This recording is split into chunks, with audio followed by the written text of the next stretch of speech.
politicians interviewed 1,000 times, but we do it differently. We find out who they really are. We don't shout, we chat, and hopefully we bring a bit of light, not just heat. Did you know Kate Moss? Apparently. Do you have a pair of jeans or a pair of jeans? No, of course I don't. What would I do with them? My friends are like, oh my God, what's she doing now? Join me every Sunday at 6 for Gloria Meets, only on GB News, the People's Channel, Britain's news channel.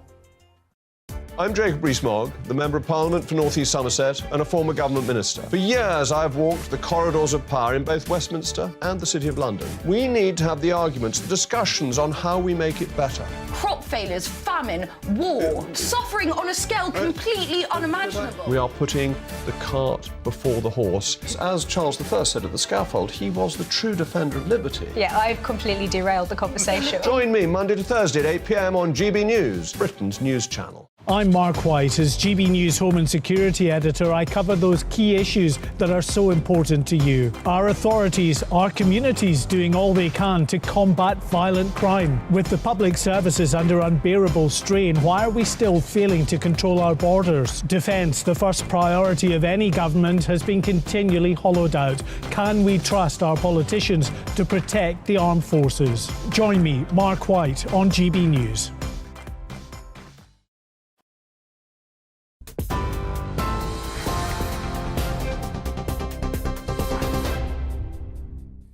Good evening, I'm Tatiana Sanchez in the GB newsroom. The Health Secretary has urged the Royal College of Nursing to reconsider planned industrial action at the end of the month. In a letter to the union's leader this morning, Steve Barclay said the recent pay offer is fair and reasonable, and the decision to stage a 48-hour strike will put patients at risk. The RCN's General Secretary, Pat Cullen, has criticised the government for refusing to budge on its offer of a 5% pay rise. Our members neither think it's reasonable or fair. It's a short-term approach that plugs a gap by giving them a one-off, what they've described as a bonus. That's certainly not going to address the fundamental crisis that we've got within our nursing profession or within the NHS. Labour has pledged to train thousands more GPs as it claimed nearly 3 million patients have seen their GP practice closed down in the past 5 years. According to Freedom of Information figures from NHS bodies in England, 2.8 million patients have seen their practice closed down, forcing patients to find a new GP. It comes as the party says up to 3/4 of patients in some parts of England aren't able to see their doctor of choice, and only half the number of appointments are held face-to-face. Labour's promising to double the number of doctors trained each year to 15,000.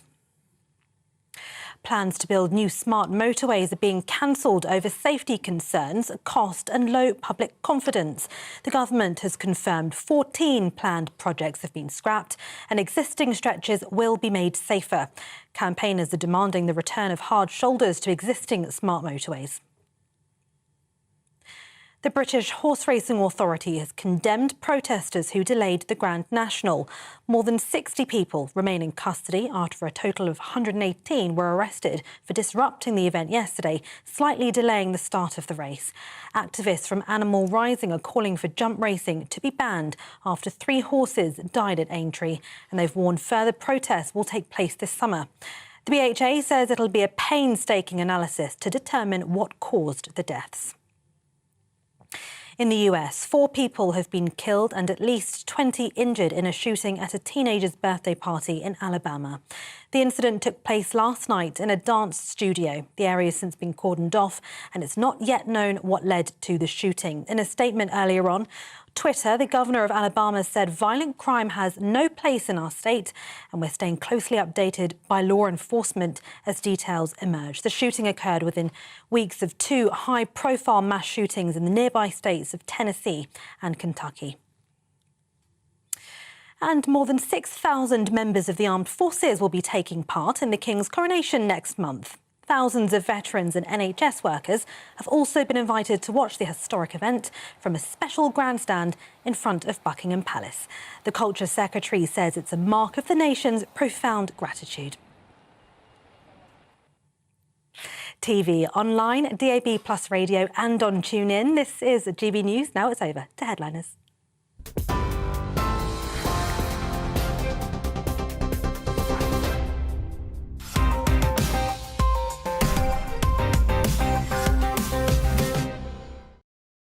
Hello and welcome to Headliners. I'm Leo Kearse, and joining me tonight are a man with his own column, the aptly named Paul Cox, and a man, bizarrely, with his own calendar.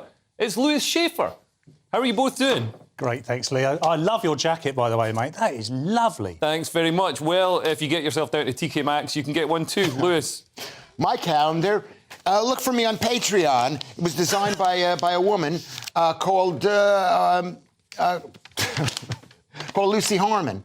Right. And it's available. It's not going to be this size. That's a superb anecdote, and I'm glad I asked how you're doing. Anyway, let's go through tomorrow's front pages. We've got the Daily Mail with 6,500 sex attacks in our hospitals.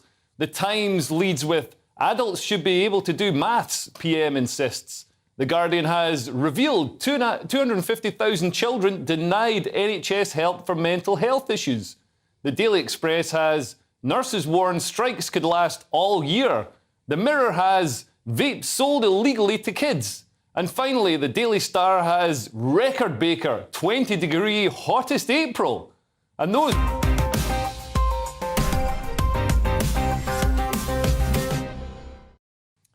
And let's discuss the front of the Daily Mail, Paul. Yes, Leo. A shocking statistic on the front of the Daily Mail. 6,500 sex attacks in our hospital, right? Per year, I assume. And... well, yeah, hopefully it's not per minute. It's not per minute. I don't know, though. But, yeah, I do know. I've read it. Shock figures show 33 rapes and assaults a week. Jeez. A week. Now... Obviously, this is terrible. And, they use some quite flowery language in the Daily Mail, which is sort of saying that hospitals are not safe places any longer and they're a marketplace for sexual offenders. It doesn't define what it means by rape or sexual assault, which I would find a very useful definition at this stage, because this seems... And I'm not trying to say it doesn't happen. What I'm saying is it seems a very large number to be taking place in hospitals. I mean, I know there are no actual workers in hospitals most of the time at the moment, but this seems mad. Yeah. Well, they probably use the, I guess, the criminal definitions. I'm not entirely sure what they are. Lewis, I'm scared to ask you. I am scared to answer. I mean, why don't they bring it back to the old, to the 1970s when hospitals were safer places, when Jimmy Savile had free reign. So, I mean, that's we had to get a Savile reference in there, didn't we? Do you think people have watched the documentary on Jimmy Savile and thought, I'll have a bit of that? I don't know. I mean, obviously, this is... I mean, I think... you can't say anything about it, really. But hospitals, there are lots of hospitals in the country. Yeah. There are hundreds of thousands of people in the hospital at any given time, and bad things happen because their people are bad. So really, I mean, this is a reflection of the scale of the NHS as much as anything else. I mean, I should imagine if you looked at thefts and if you looked at other crimes, there's going to be a significant number in hospitals just because we've got so many people in hospitals. Yeah, you can wander in and out of a hospital. If you ever go and visit somebody, a friend or a relative in hospital, you seem to wander for mile-long corridors without anyone checking who you are. Yeah. You can walk into wards and literally speak or see anyone. I have performed several operations. Just this. Yeah, I have actually just walked into wards and done stand-up and called that a gig. And it's invoiced A&E the next day. Right, which the NHS would probably pay with the state of their management. But let's move on. What's on the front cover of the Times, Lewis? Well, the Times, adults should be able to do maths, the Prime Minister insists. The economy is suffering from a failure of numeracy.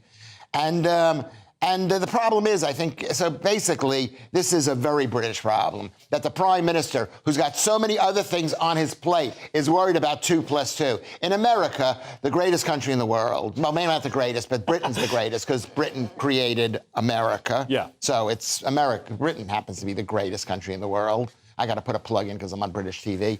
But why is the Prime Minister involved in maths? Listen, Lewis, if I've told you twice, I've told you 12 times. Maths is important. Maths underpins, the fundamental things you need to do in life, such as buy food and make sure you're not getting ripped off. I agree with the headline. Yeah. Adults should all be able to do maths. I think that's really important. I don't think this means fundamental maths, actually. I'd like to think that most adults who have been through the British school system can do everything they need to navigate the day-to-day mathematical necessities. I think this is probably, having read this a little bit, this is probably much more to do with the fact that our maths isn't particularly strong. Yeah. Like it might be in China, which will become the greatest country in the world, I'm sure. No. Lewis. But America would have made China the greatest country in the world. So in China, I mean, the school system really pushes things like literacy, numeracy, things like that, instead of, do you think you're transgender this week? They focus on things that might be useful in adulthood instead of, sterilising people so they can't have children in adulthood. But you know what's interesting about this? Maybe Rishi is thinking of, like you said, people in this country can do basic maths. Maybe Rishi is thinking the stuff that is really important, like how to deal with the maths of burying money offshore in offshore accounts and having, putting it in his wife's name. Those things that most people don't know how to do. Yeah, do you think? I mean, this could come back and bite Rishi if then the front office or whoever or HMRC get better at their job, start realising what numbers mean, and investigate his wife over the non-dom statement. And he can't say, I didn't know anything about this. He's the one man in the UK who understands maths. Anyway, what's on the front cover of tomorrow's Guardian? Oh, on the Guardian tomorrow, revealed 250,000 children denied NHS help for mental health issues. This is two things colliding here. I think a rise in mental health awareness and therefore a rise in children complaining of mental health issues. And then, obviously, that load is unable to be sustained by our crippled NHS. So what's essentially happening at this point is they're unable to get the help to the children that need it. I'd imagine that wealthy children, perhaps the children of people who read The Guardian, are able to get healthcare, mental health care, but it's those sorry working class children that we have to worry about, I think. Yeah, but what's a 7-year-old got to be depressed about? I mean, isn't it just the case that we've created a generation of insufferable, whining milquetoasts who... No. And you're coming across as being a horrible person. I'm a realist. No, you're coming across... People actually think that you're a horrible person, which is wrong, and they actually think that I'm a nice person, which is probably wronger. Is that this is important because there are kids who are committing suicide, not committing because they don't need the health, they don't need the care, but they're attempting suicide. They're proper upset. The problem here is the state causes people to go crazy. Absolutely. We saw this with lockdown. Lockdown for 2 years. We closed the schools. We stopped children socialising face to face. They weren't allowed. I saw horrific pictures of playgrounds with children sitting in their own squares that had been drawn on the tarmac. That's in France. And that was in France, but it's still, I mean, it's not the other side of the world. You wouldn't want to be a child, I think, today at the moment. There is so much, and I'm speaking as the point of view of a father, there is so much information that's completely unnecessary for children, pumped at them day after day after day. You don't know if you can go inside, outside, touch people, not touch people, kiss your dad, not kiss your dad, whatever it is. What gender are you? Fear into them, and also putting face masks over everybody's faces so they can't communicate properly. They can't learn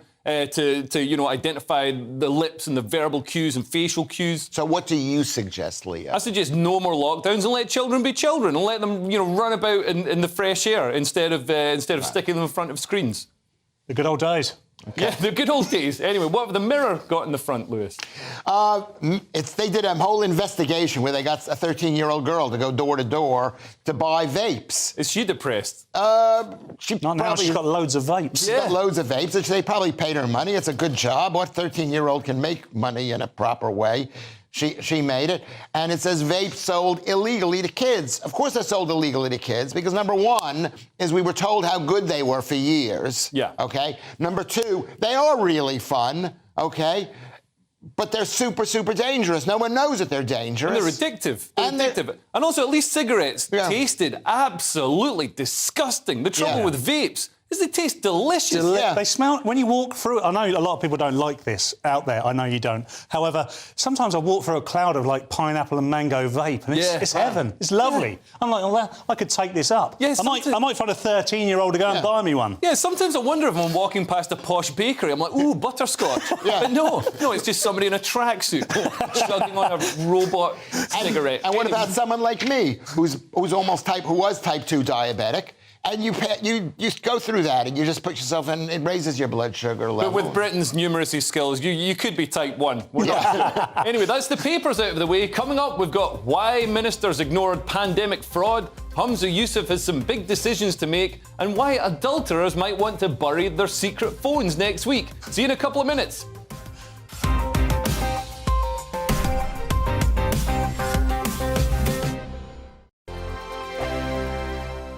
It's all about family, being in people's living rooms, all the interaction and getting to know who our viewers and listeners are. When I was young, my dad used to say, Nana, stop arguing. I wanted an outlet that would enable me to give my opinion. People are going through a really hard time right now, and I know that you don't feel like you're being listened to by the establishment. I came to GB News because it's the People's Channel, and I want the audience to have their say on the events of the day. We're dynamic. We do something different. Democracy shows that the wisdom of the nation is in its people. I get to travel to find out what the story is from a personal perspective. The British people aren't fools. We know when we're not being told the full story. We've got to work out how Britain moves forward from this. It's the best country in the world. The establishment had their chance. Now we're here to represent your views. Britain's watching. Britain's watching. Britain's watching. We're proud to be GB News. The People's Channel. Britain's news channel. Hello, I'm Michelle Dewberry, and you can join me every weekday 6 till 7 on Jubes and Kerr. You're an inspiration to us all. Click that bit up. Well, you are. That's my ringtone. My political ambitions are, those days are gone, I can tell you. She's only teasing. Go on. He's probably going to want to lay down now. I'll give him 2 minutes to have one. Let's respectfully disagree. That's what we like on Jubes and Kerr. Come and join us. GB News, the People's Channel. Michelle Dewberry, weekday evenings at 6 o'clock. Start the day with GB News. We catch up on all the big stories you didn't hear the night before. And take a look at what the world's talking about this morning. That's right, Monday to Thursdays from 6 o'clock. It's Breakfast with Eamon and Isabel. Straight after breakfast, join us, Bev Turner and Andrew Pearce. We're going to take you through till noon. We'll be tackling the big topics of the day, including the things that the other channels just won't talk about. If it's happening here. Wake up to mornings on GB News, the People's Channel. Britain's news channel. I'm Simon Evans. Join me on GB News for Headliners at 11 p.m. What's the scoop? I'll be joined by 2 of the country's top comedians. That's right. As we take a look at tomorrow's newspapers tonight. We're going to get into trouble. If it's a big story, we'll be covering it. Spill some tea on him. There we go. But we'll also have some fun. I wouldn't stick up a bank. My father didn't love me. So anyway, Headliners every night from 11 on GB News, the People's Channel, Britain's news channel. We've got a brand new lineup every Saturday night on GB News. From 6 p.m, I'll give you my unique take on the world today. Then at 7, it's me, Calvin Robinson, with my Common Sense Crusade. New to GB News is the Saturday 5. 5 times the opinion. Join us every Saturday from 8 p.m. as we debate the week's stories. With us 4, plus a special guest. And at 9, of course, it's Mark Dolan Tonight. Brand new Saturday nights on GB News, Britain's news channel.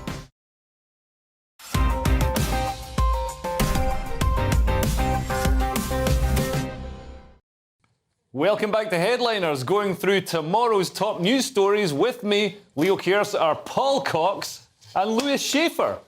And kicking things off, we've got The Guardian, and the government is in trouble for not stopping COVID fraud. Why would they stop something that was making their mates rich, Paul? Well, this is quite incredible, really. The more you read this, the more incredible and outrageous it becomes. Parliament's spending watchdog estimates fraud and error were likely to have cost the UK government as much as £16 billion across the various COVID loan schemes, including those for small businesses. Now, they were saying that well over 2,000 applications came from the same address. Yeah. Which is, I believe, is where Boris Johnson's children live. But what this is highlighting is that it was so lax, the system, that it could be exploited by even the most minor of criminals. Yeah, if I'd known, I wish I'd known that fraud was this easy to commit. Yeah, it was... The government really took the eye off the ball here. Yeah, it was crazy. Well, at the end of the day, it's not £16 billion. All of COVID is a fraud, from start to finish. So if they're focusing on £1 million here, 10 billion there, it's nothing. The vaccines were a fraud. So you can debate. You can say some people say the vaccines were the fraud. I would never say the vaccines were a fraud. Some people would say that COVID didn't even exist. I would never say that. In the interests of balance and not getting an Ofcom strike against us, I'd like to say that COVID probably does exist, and also the vaccines have some effectiveness against it. Whether there are also negative impacts from the vaccines is something that we can debate another time. But this COVID fraud is just, the scale of it is insane. And it seems to be really basic, really simple things. Like you said, 2,000 applications for these COVID grants from one address. I mean, that is something that an insurance company or somebody who deals at a bank would instantly come up as a red flag. That just, a repetition of a variation on an email address or a house address is always a red flag and very easy to spot. But it was a pandemic. People had to act quickly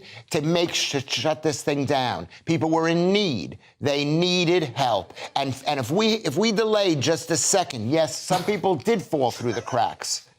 I've no idea. £60 billion worth of people fell through the cracks. Yes, people did, but at the end of the day, people had to survive. Hundreds of thousands of lives were saved because we locked down, because we stayed home. And I don't want to hear it from you guys. I don't know if Lewis is being facetious or not, but there is the counter-argument to this, which I don't go with, by the way, is just that, though, isn't it? That's what I mean. It is. What do you think I was doing? Well, it's just the fact that they had to get this. So there was some baby in this bathwater. This did help people. And it also helped a lot of criminality. Oh, yeah, there weren't very many fraudsters starving to death over COVID. Anyway, the Daily Mail now, and men have turned out to silence women in Belfast. The patriarchy's back, baby. Lewis, you've got this one. Yeah, dozens of police keep rival protesters apart at a Posey Parker, who's this woman named Kelly J. Keane, fantastic, rally in Belfast. Just weeks after there was controversial women's rights campaign, it was chased out of New Zealand amid violent clashes. So she's back for more in Belfast, and so they needed 50 police people to keep them apart, as if Belfast doesn't have enough trouble as it is, as if there's no problems in Belfast. And, I mean, this question is a very complicated question. Is being pro-trans a Protestant issue, or is it a Catholic issue? or is it bringing people together? Is it bringing people together against Kelly J, or is it separating people? A bit like COVID, we will look back at this in 100 years' time, and the more I learn about Posey Parker or Kelly J. King, the more I realise that perhaps in a long time we will look back and she will be seen as a positive figure in history, not because of her anti-trans stance, but because of her unashamedly pro-women stance, which I still believe is a lone voice. That we are all very quiet on this at the moment. There is things with the trans issue that are really important to discuss, but a lot of stuff is not getting discussed, and that is how women are being treated as a result. Can I ask you a question? Yeah, of course. Why is GB News all trans all the time? Why is it so important? This is literally the only story that we're covering that's about trans, and it's in the paper. We cover what's in tomorrow's paper, Lewis. But well, why is this? And you sound like one of the trolls on my Twitter feed. It's one of those questions. But this is a cultural touch point of our time, and it does have long-term ramifications. We're seeing the emergence of an ideology, basically a religious cult, the gender woo-woo ideology, where they believe in transitioning children, sterilising children, putting children on puberty blockers, surgically removing children's genitals, and also allowing men access to women's spaces if they just say, I'm a woman. And then they magically become, and I could say I'm a woman and I don't conform to traditional stereotypes of what a woman looks like. And they accept that, which to me just seems obviously something that has flaws in it and should be questioned. Yes, that's what you think, and that's what a lot of people think. But the other side of the question is, it's like the question with the COVID business. Yes, money was wasted, but we had to get the help to the people. And this is the same thing with the trans rights issue, is that these women who becoming women, and the men who are becoming children who are becoming men, whatever it is, I'm a little confused myself, but they need help, and they see it as a caring issue. Yes, there are some children who are hurt by this, but way more children benefit from it. The point of this story, though, is Posey Parker and punching women in faces and chucking soup or paint over them. The strength of opposition to Posey Parker tells me something. Yeah. So as someone who stands back and likes to look at these things and think, well, you know, I'm not going to make a decision right away. I look at this, and whilst I agree with a lot that you said, Lewis, I also look at this and think the strength of opposition to this tells me that she's making a good point that no one, or some people don't want to be heard. Yeah, no, you are right about that. That's the other side. But you have to look at their side. You, Leo, and you, Paul, you just see it come from a negative view. No, that's completely not true. And people say, "Oh, why are you stoking the culture wars?" Man, I'm just reacting to crazy stuff that people are doing that is obviously wrong. Yeah. Like, I mean, all right, there are going to be some children who turn out to be transgender. I don't think you can really tell in a 7-year-old, or even they're talking about transgender toddlers. This is a cult that's got way out of hand, and I think part of the issue is that anybody who questions it, speaks out against it, is slammed as a Nazi, as a bigot, as Posey Parker is. So nobody does. And that's why the one person who stands up against it, Posey Parker, draws so much attention, because she's saying the things that other people are afraid to say. Anyway, we've got to move on now. We've got the Telegraph, and Scotland's new leader is facing calls to suspend Nicola Sturgeon. Presumably not from a length of piano wire like Mussolini, Lewis. Oh, no. I disavow that comment. And it says that the guy who's the new guy in charge, he's... Hamza Yusuf. He has been asked to suspend Nicola Sturgeon from the SNP after emails have been released basically questioning the finances of the party, and that's why Nicola Sturgeon resigned. But the interesting thing about what's going on up there in Scotland is that Nicola Sturgeon basically did the same thing to Alex Salmond back in the day that no one's mentioning. They basically hung him up more than to dry. They put him on trial, and she was quite happy to do that. Now calls are against to get her done. And Alex Salmond, I actually met him. He called me an Egypt. Oh, I mean, I really don't like the SNP. One of the few accurate things that Alex Salmond said. Yeah, exactly. Yeah, I'm starting to change my mind. Now, the SNP are just a one-trick pony. Yeah. That's all they are. They're the BNP dressed up in a kilt. Yeah. And all they want is independence, and they just pick up any ideology that's populist, largely on the left.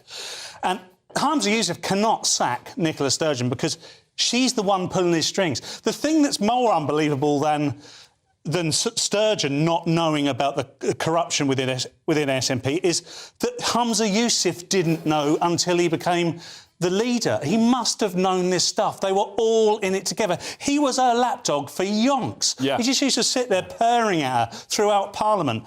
This reeks, and we are just at the beginning of this. This is going to keep going and going and going, and there will be some there will be some metaphorical political casualties as a result. Yeah, no, absolutely. And I look forward with alacrity to all unravelling. Anyway, we've got the eye now, and if you've got a burner phone, a government test could blow your cover, Lewis. Oh, OK. Hold on a second. That story's been retracted by the government. Did we skip one? We skipped one. It's about the government emergency test. Oh, I've heard about this. I don't have it. Story 8. Oh, my God, Story 8. Am I going to be fired from my job? Please this jump is the end of the line. I've got it over here. You're good to go, I Lewis? didn't know. I'm good to go. Sorry about that. I was listening to the SNP thing is fascinating. Anyway, so the government on the 23rd is going to send out emergency alerts to every phone in the entire country, and they suddenly realized that maybe some people have phones which they're not supposed to have. Yeah. And it could go off, and the next thing you know, a husband or a boyfriend, it's always the man who does this. It's never the guy who has a burner phone where he talks to his girlfriend and maybe he's afraid of something really horrible happening to him. Is some violence against people is going to happen. So they're saying some women have these secret phones that they use because they're fearful of being they're victims of domestic violence. So this will expose their secret phones and anger their spouses even further. Yeah, I think there's a much bigger problem here. I understand the angle of this story from the eye. The angle is there are women out there, unfortunately, that have got hidden phones for safety reasons, and this, I think it's unfortunate they're trying to do something about their safety, Paul. Yes, that's not what I meant.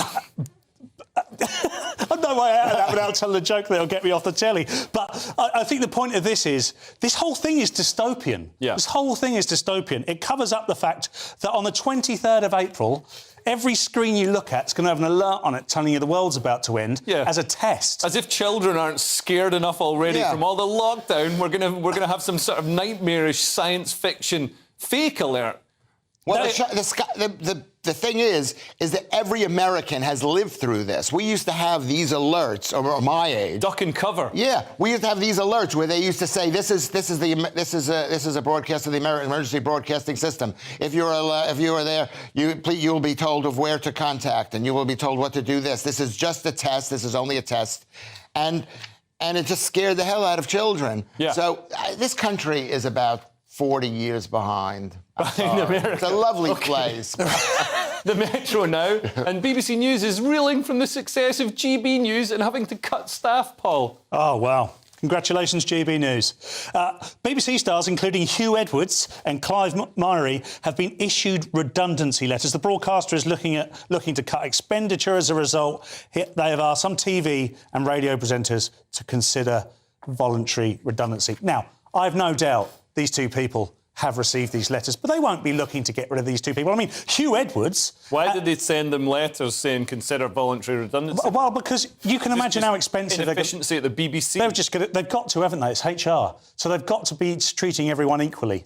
You know, they don't want Hugh Edwards to leave the BBC. I mean, fair play to Hugh Edwards. He's like, what, a 50, 60-year-old straight man that's managed to survive on the BBC through all this time. Yeah, he should take the money and get over to Channel 5 with all the other white straight guys and pale into... And sue them, and can sue them. Basically, what they've done is they've picked one of each. They've picked Rita Chakrabarti, I guess she's South Asian, Sophie Raworth, I don't know, she's a woman. They've picked Hugh Edwards, who's from Wales. You know, they would have picked Louis Schaefer if I was on the channel. The truth is that I guess they're basically punishing the people for not paying their license fee. They're saying, because you didn't pay the money, we have to get rid of beautiful you. Well, I mean, they've got 1,000 diversity directors and all that sort of stuff. Yeah. I mean, I know this is an age-old trope, particularly for our station. Yeah. However, there is so much wastage in there. You don't want to get rid of people like Hugh Edwards, which are genuinely good broadcasters. Just look in the back office. Yeah. You could probably just randomly point at 15 people and ask them to leave, and it would make no difference whatsoever. Yeah, absolutely. No, I completely agree. Anyway, part 2 is done. Coming up, we've got empathy lessons, the curious Grand National sex market, and why the officer class are so white. See you there. Don't go away.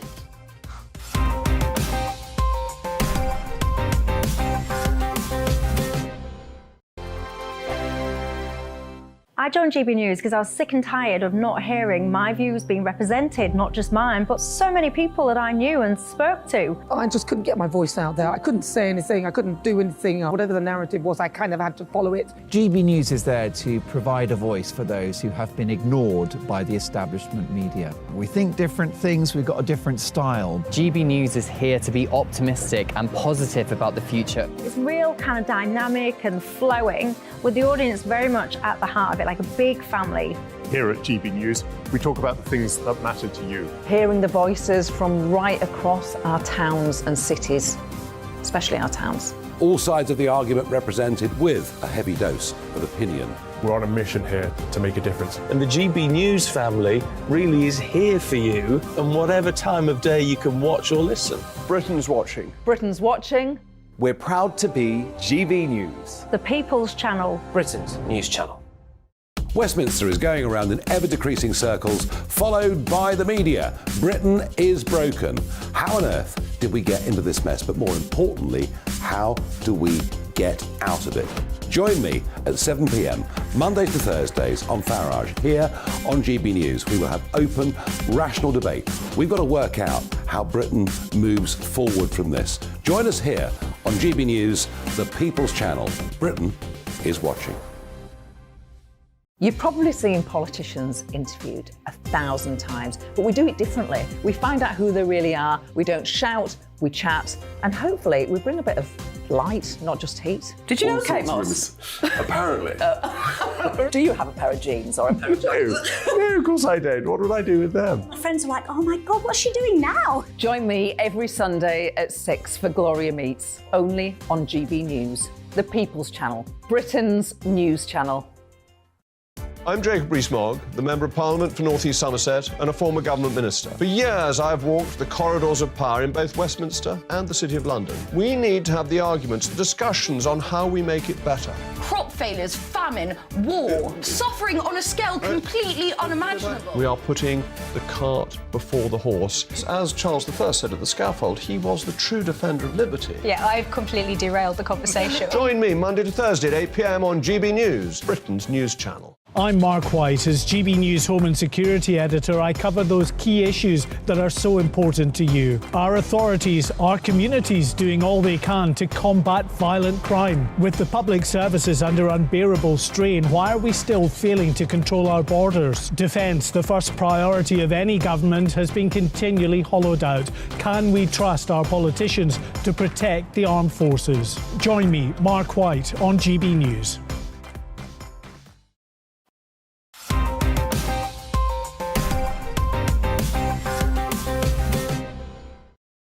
Welcome back to Headliners. We've got The Guardian now, and immigration staff are being told to be nicer to asylum seekers as they put them on a crowded barge before sending them to Rwanda. Lewis. Yeah, this is one of those like non-stories. Is the Home Office tells immigration staff to show more empathy, which is the word empathy is a word which means you haven't been through it. You have been through it. That's empathy. Sympathy is you haven't been through it, but you feel. You feel it. Yeah. Empathy means you've been through it. So are you saying that the people at the Home Office have been through the horribleness of being at the Home Office? Well, everybody's been on holiday. Yeah. So, and it's kind of a holiday if you don't grant people asylum. Yeah. Go on. Sorry, I mean, I have some sort of second-hand knowledge of this, actually. My father-in-law is a retired immigration officer. Yeah. I've met a couple of his ex-colleagues. My father-in-law in particular is a kind man. I would say he's an empathetic, well-mannered man. But he wasn't rewarded for doing a job back in the day when immigration was a real job. Yeah. For being empathetic. He was rewarded for following, you know, the necessary rules and application of the job that he was doing. Yeah. And I'm not suggesting for a minute that they shouldn't learn to be good-mannered, they shouldn't have empathy, but if you had empathy for everybody who walked into the country, there'd be no point in having immigration. Yeah. The point, if you go into your good country, have you ever tried to return to your good country? Yeah. Oh, man, they don't want anyone to come in, do they? No, you go on holiday to Disneyland, you think, the first thing you see is, you know, just 15 guys wanting to get you out already. That's you. Okay. With me, they are nice to Americans because Americans vote. They are in no country in the world are people nice to immigrants coming into the country. Well, in the UK we're pretty nice, and that's why people travel through safe countries to get here. They leave France, they risk their lives to cross the channel, they pay people thousands of pounds to get them to the UK because we're nice. But I think the volume of people doing that is going to mean that Britain's starting to become less nice. And while that's, you know, as a Brit, I think it's terrible. We should be accommodating. Hopefully this empathy and these instructions to the Home Office will help them to identify the genuine deserving cases amongst the... By the way, that wasn't just a flippant comment saying it was a real job back in the day. If I've learned anything talking to my father-in-law and his ex-colleagues, it's a very different job now. And they all spoke different languages, the immigration officers. They all had certain skills. They could identify these people 100 yards away, walking... They didn't treat everyone badly. They just asked simple questions, and depending on how you answered those questions, were how you were treated. Yeah, absolutely. The Telegraph now has a live TV shooting in India, Paul. Yeah, gunman posing as a journalist shot dead a former Indian member of Parliament and his brother, both of whom had criminal links. So there is some speculation within this that it could have been sectarian, because obviously in this part of the world, the Hindus and the Muslims don't particularly get on, and it was two minority Muslims that were shot by a group of Hindus, but they seem to be leaning towards the criminal underworld, and as we all know, it's much better to shoot it's much better to shoot someone based on, their criminality rather than their religion. So that they're sort of leaning towards that at the moment. But this is quite harrowing. This must have been going out on live TV as it was, and as we all know, there's only a few seconds delay. So yeah. Well, yeah, I remember when a knife thrower accidentally hit somebody on This Morning with Richard and Judy. And, it was quite shocking. And so this takes it, to a whole other level. Well, it just shows how far people will go to be on television. I'm not willing to be shot, by the way, just so everyone knows. Your chair is very squeaky. Sorry, Lewis, Is it squeaky enough for you to shoot him, Lewis? Anyway, the Daily Star now with an upside to the cost of living crisis. Prostitutes are cheaper than ever, Lewis. You're going to be saving up. Yeah, sex workers among the big losers of the Grand National, which is that horse race where horses died.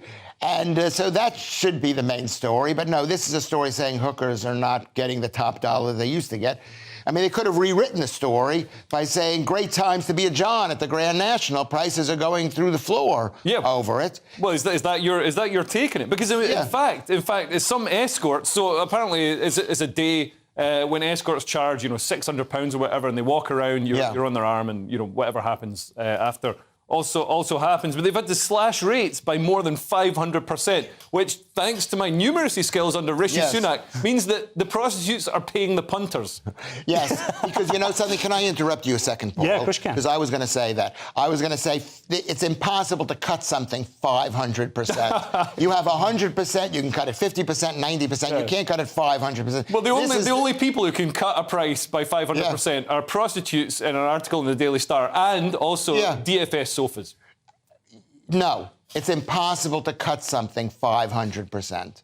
Paul. So what you're saying is if something cost £1 and you cut it by 500%, it's minus £4. You're owed £4. It's not £4. You can only cut minus something by 100. So that means you're owed. Let's not do the maths. Can you save this argument for the Travelodge hotel room with the prostitute? Anyway, what about this one from the Daily Mail, Paul? The officer class is a diversity problem. It certainly looks like it. The officer class of the Army and Royal Navy remains almost exclusively white-skinned, according to figures obtained by the Mail on Sunday.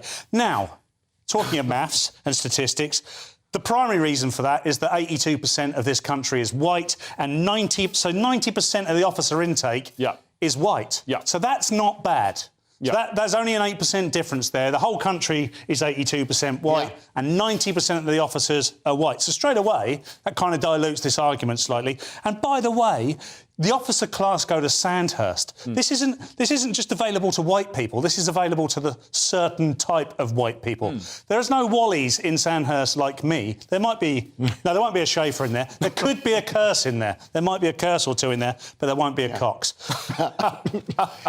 I think, there's a very reasonable explanation. If I were a black immigrant to this country, I would not ever want to be on a British ship after what happened. Right. You wouldn't want to be on a British... And also it raises I thought that was a very good joke. It raises the point. I wasn't exactly sure what sort of ship you meant. Yeah. I'm saying historically... I get it now. There's the focus of the history of the country. I thought that... people might be laughing at home. We don't know. On a serious note, if you are, a second or third generation immigrant or a first generation immigrant to the country, you might not feel that you want to die for the country the same way as somebody who has been here for generations. Also, these are officers. Officers aren't dying, are they? Officers are directing people in to the line of the dying machines. I think officers put themselves at the front as well. Lewis, would you die for this country? I've seen you die on stage a few times. Well, I probably would.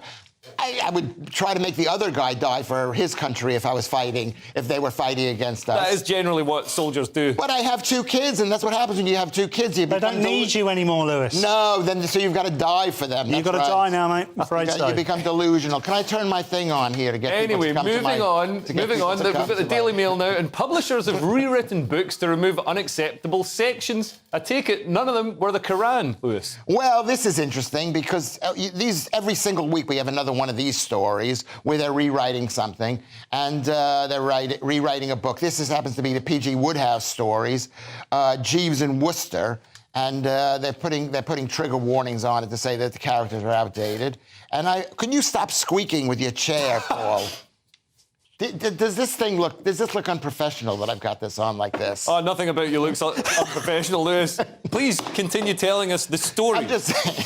So the story is, he was very famous back in the day. And his claim to... They're asking you to put the sign back up. You want it back up. Well, why don't they put it on the bottom? Why can't they do it? Yeah. Why do I have to do it like that? See, just put that like that, see if that works. Why haven't I got a sign? Anyway, did they ask it to put it back up? They did. They did? Okay. Just finish the story. Sorry about this. I'm like having a very bad day. PG Woodhouse. This is the worst show that I've done. Can you please just once have a good day? Okay, I'm sorry. But Lewis, I mean, what do you? Paul, what do you? Here's my point. No, my point is the guy actually lived for many years in my hometown of Great Neck, Long Island, New York.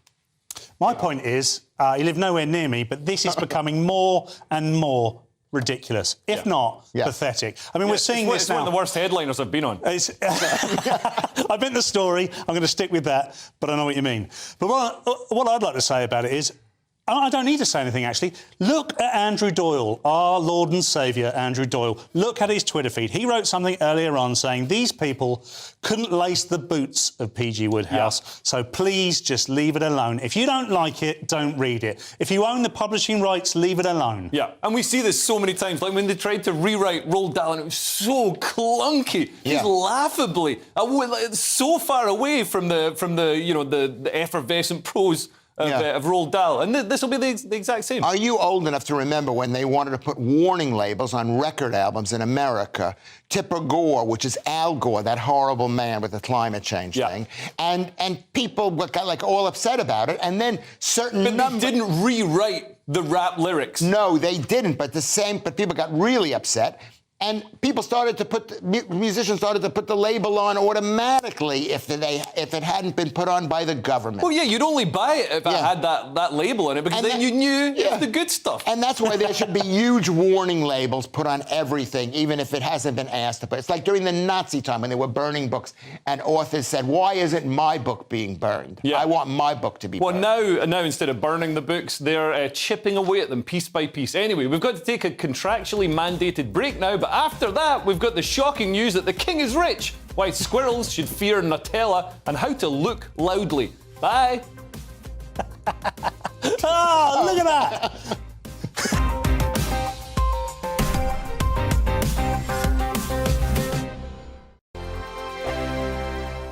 Monday to Thursday nights on GB News. At 6, it's Dubes & Co. 7 o'clock, Farage. At 8, join Jacob Rees-Mogg. And at 9, Dan Wootton Tonight, followed by Headliners. On TV, radio and online. This is GB News.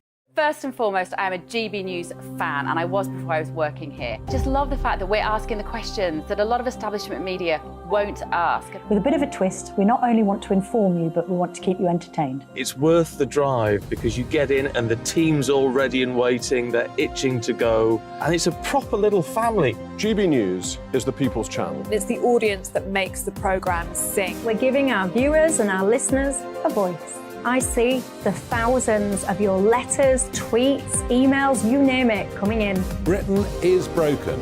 How on earth did we get into this mess? But more importantly, how do we get out of it? The establishment had their chance. Now we're here to represent you. It's time for something different. It's time for GB News. I'm very patriotic. I believe in Britain. Our best days lie ahead. Britain's watching. Britain's watching. Join us here on GB News. The People's Channel. Britain's news channel.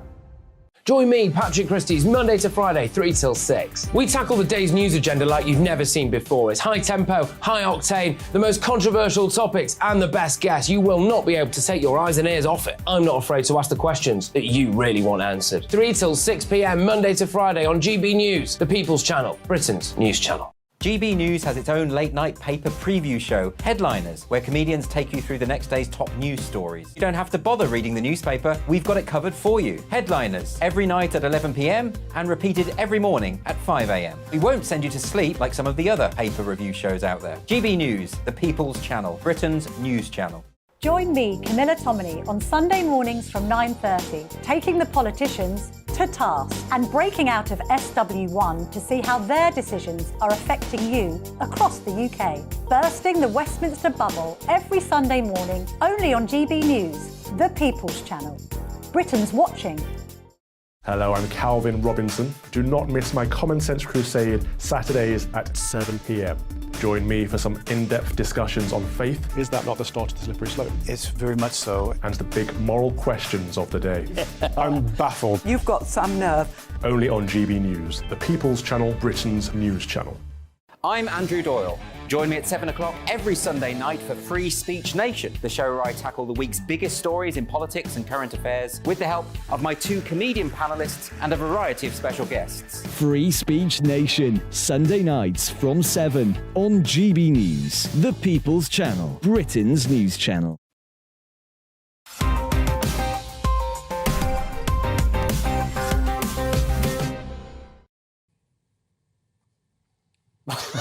Welcome back to Headliners. Was it there? We've got tomorrow's Express now, and is it time for a windfall tax on King Charles, Paul? Well, why not? I mean, he is apparently richer than the Queen was. Much thanks, according to this story in the Express, to the divorced Diana. I'm not entirely sure how. That seems quite tenuous to me.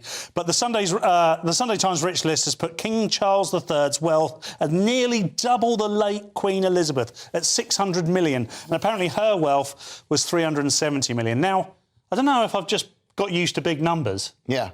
But either of those sound like particularly big numbers to me. When we talk 600 million? Well, they do, yes. I mean, obviously... 600 million quid? Obviously, that's... How much money have you got? Well, that's Curse... Lend me a tenner. It's Curse and Doyle money, isn't it? 600 million. But, no, what I mean is, footballers earn that almost, don't they? And... Yeah, but they play football. This guy just walks around in an ermine coat. I'm not suggesting for a minute, by the way, that this isn't a lot of money. But this doesn't... Obviously, it's not news, is it?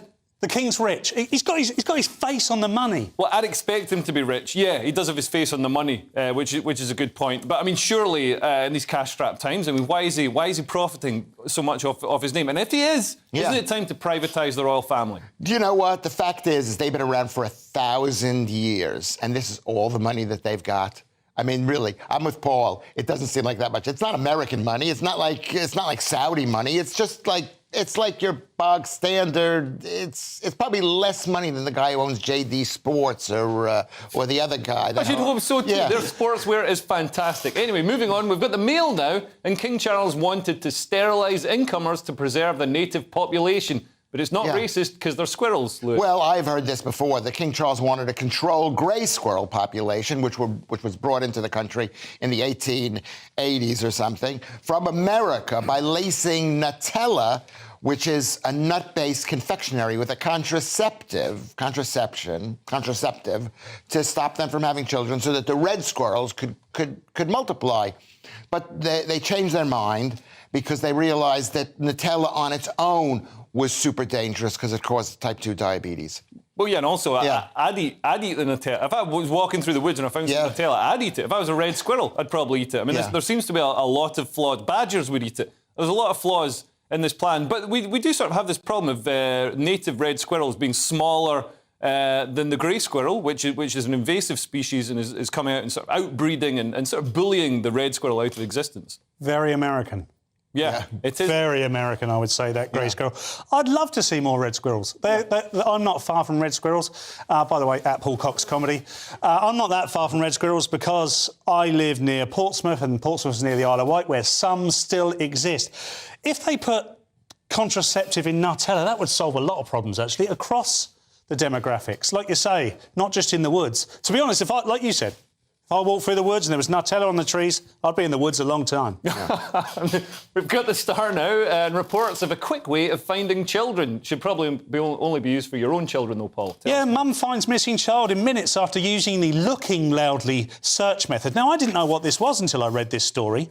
Essentially, it's saying what the child is wearing instead of saying what the child's name is. So instead of running around saying, Leo's missing, you shout, whatever. In this case... Horrible. Yeah, in this case, you describe what they're wearing. So you stop calling her name and you start yelling, little girl, pink shirt, pink Minnie Mouse shirt. Yeah, which is actually that far off what I'm wearing. Yeah, well, exactly. Well, I guess it's not. And it would be more embarrassing. If my wife's lost me in the soft play many a time. And if she had to shout out, 40-year-old man, Roland Rat pyjamas. maybe licking Nutella. Yeah. Adding the word fat. Why don't you put the word fat in there? Well, I was leaving that to you, Lewis. Anyway, moving on. The Metro now debates the development of male contraception. I think most of us are fine using our personalities as contraception. Yeah, well, this obviously, most men nowadays have trouble getting a girl to begin with. And they're working on this male contraception device. And could it ever work? And this is a perfect example of a non-story. It was placed by a company that is developing, called Male Contraceptive Initiative, which is hoping to make some money off of this business. And there are companies all around the world trying to come up with a male contraception. But do you think it'll catch on? Do you think the male contraceptive will catch on? Because obviously, you know, if it doesn't work, we're not the ones that'll be burdened with the pregnancy, if you know, to use crude words. But it's a bit arrogant because most men have such trouble getting a girl, period, that by taking one of these things, it's basically implying in their own minds that they're like players, and most guys know. Did you say most men have trouble getting a girl, period? Getting a girl. Not in 2023. Controversial. Have you not seen Bud Light adverts? Anyway, we've just got a minute. So let's just quickly go through the young families deserting London as rents soar 20%. Yes, the annual rent of small houses in London has gone up by 20%. I don't think that's a shock. And I don't think we should be bringing up young families in the centre of London anyway. There's no clean air. There's millions and millions of people. Yeah. They should be out in the Hampshire countryside. That's where they should be. Yeah, raising your rents. I think you'd be happy about that. Yeah, but I mean, would you want a bunch of arty-farty Londoners descending on your town? They do it the weekend. The point is that all the new housing that's being built are tiny, tiny little apartments, or flats, and that's totally related to how many children that they have, because families do not have children in small apartments. So the plan of making people live in small places is part of the death of love. Yeah. They don't want us to have children. And the death of humanity. They don't want us to have children because children are expensive for the state to raise, when we could just bring in workers from overseas, which are free. Which are fully grown. And the fact is they don't like people anyway, the powers that be. They've got enough money already. You heard it here first. Anyway, the show's nearly over, so let's take another quick look at Monday's front pages. The Daily Mail has 6,500 sex attacks in our hospitals.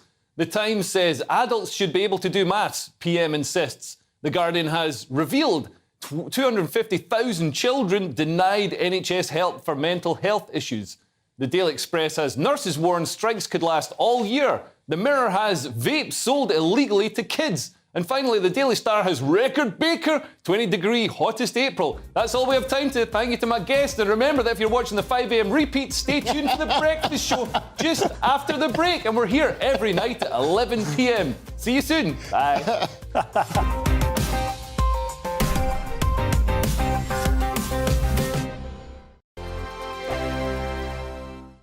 It's all about family, being in people's living rooms, all the interaction and getting to know who our viewers and listeners are. When I was young, my dad used to say, "Nana, stop arguing." I wanted an outlet that would enable me to give my opinion.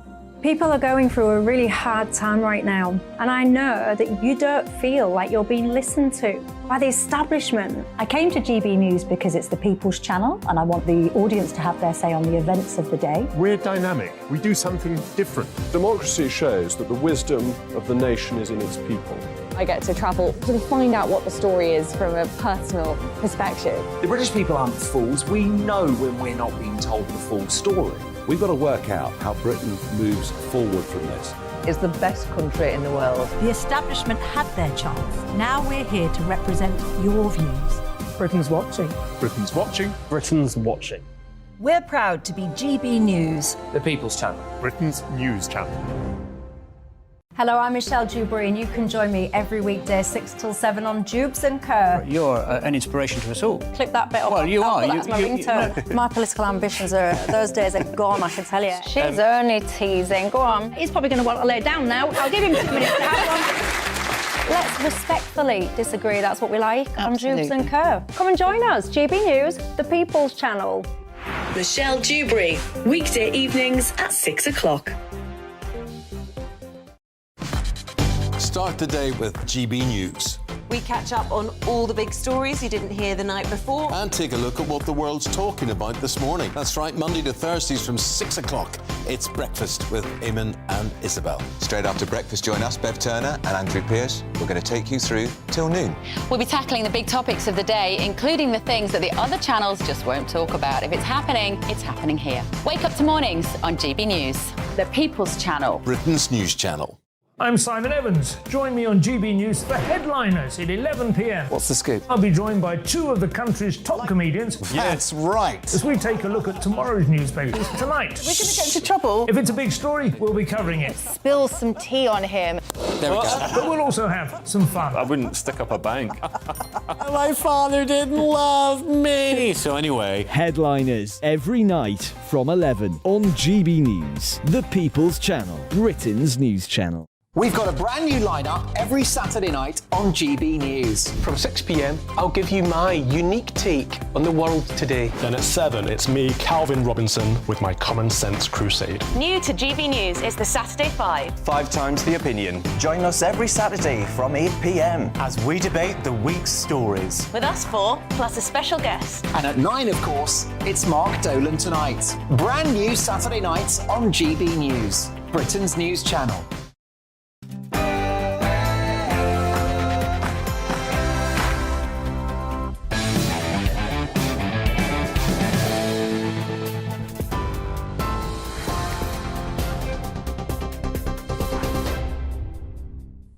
Good evening, I'm Tatiana Sanchez in the GB newsroom. The Health Secretary has urged the Royal College of Nursing to reconsider planned industrial action at the end of the month. In a letter to the union's leader this morning, Steve Barclay said the recent pay offer is fair and reasonable, and the decision to stage a 48-hour strike will put patients at risk. The RCN's General Secretary, Pat Cullen, has criticised the government for refusing to budge on its offer of a 5% pay rise. Our members neither think it's reasonable or fair. It's a short-term approach that plugs a gap by giving them a one-off, what they've described as a bonus. That's certainly not going to address the fundamental crisis that we've got within our nursing profession or within the NHS. Labour has vowed to end what it describes as a postcode lottery for GP appointments if it wins the next election. The party says up to 3/4 of patients in some parts of England aren't able to see their doctor of choice, and only half the number of appointments are held face-to-face. Labour's promising to double the number of doctors trained every year to 15,000. Plans to build new smart motorways are being cancelled over safety concerns, cost and low public confidence. The government has confirmed 14 planned projects have been scrapped and existing stretches will be made safer. Campaigners are demanding the return of hard shoulders to existing smart motorways. The British Horse Racing Authority has condemned protesters who delayed the Grand National. 118 people were arrested for disrupting the event yesterday, slightly delaying the start of the race. Activists from Animal Rising are calling for jump racing to be banned after 3 horses died at Aintree, and they've warned further protests will take place this summer. The BHA says it'll be a painstaking analysis to determine what caused the deaths. The head of Sudan's army and paramilitary have agreed to a 3-hour humanitarian pause in fighting. At least 56 civilians have been killed and almost 600 injured as both forces battle for control across the capital, Khartoum. Global leaders have been holding crisis talks to try to bring an end to the conflict. Both sides claim to have taken the airport, presidential palace and state TV, which has since had its transmission cut. Tensions have escalated as political factions negotiate over a proposed transition to civilian rule following a military coup in 2021.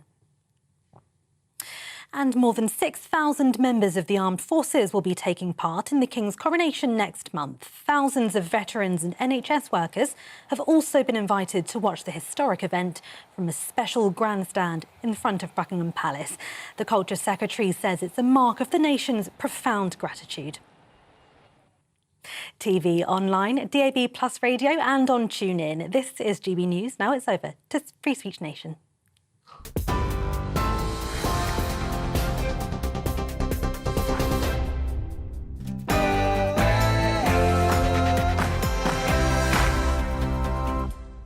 Elon Musk grapples with the BBC, publishers censor PG Woodhouse, and Rishi Sunak claims that women do not, in fact, have penises. There's loads of bombshells like that tonight. Free Speech Nation, thank you very much.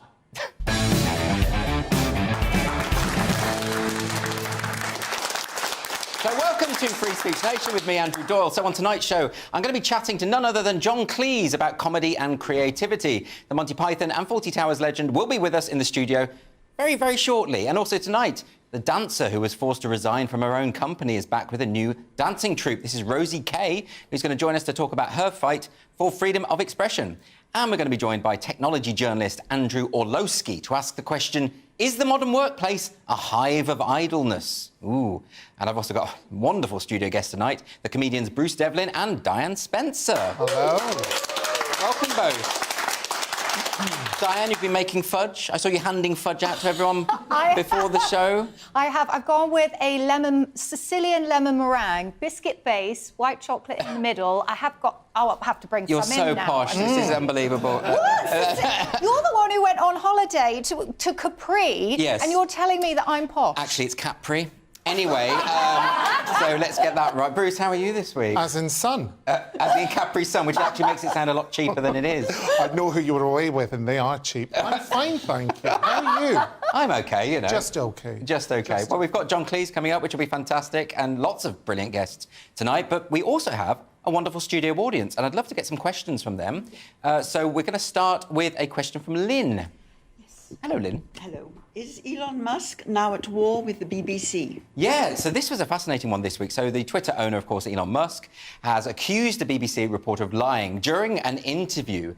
And we actually have a snippet from the interview because it was a bit of a car crash. Let's have a look. And you just said that if something is slightly sexist, that's hateful content. Does that mean that it should be banned? Well, you've asked me whether my feed, whether it's got less or more. I'd say it's got slightly more. That's why I'm asking for examples. Can you name one example? I honestly don't use... honestly, I you don't... can't name a single example. I'll tell you why, because I don't actually use that for you feed anymore, because I just don't particularly like it. But you said a lot of people are quite similar. I only look at hang on my a second. following. You said you've seen more hateful content, but you can't name a single example, not even one. I'm not sure I've used that feed for the last 3 or 4 weeks, and Well, then how did you see that hateful content?